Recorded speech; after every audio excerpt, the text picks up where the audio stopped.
So a quick Saturday morning Zen 50 bench test to troubleshoot why we're making low output.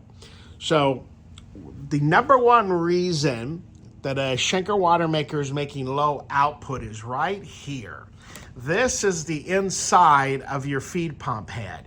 And you'll see here's a new diaphragm head.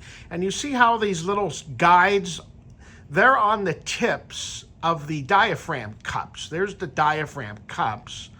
And these guides are on the tip. So you can see here, this one's intact, this one's intact, gone.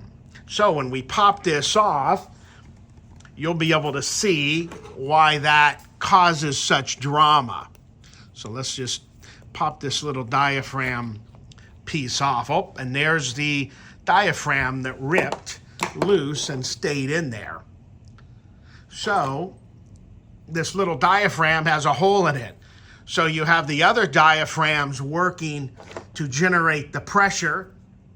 You have the third one with a hole in it. Now you can't get the proper flow rate. What I did here, this is pump number 2. So I ran it on pump number 1, measured the proper 30 liters per hour, ran it on pump number 2, and was only getting about 19 liters per hour. So I knew to zero in on pump number 2. There's 2 screws here that hold the pump to the frame mount.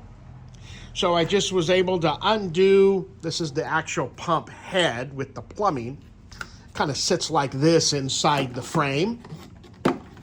So I was able to undo the 2 plumbing connections on each side and then undo the 2 bolts from the back of the actual feed pump. You see the screw terminal holes here.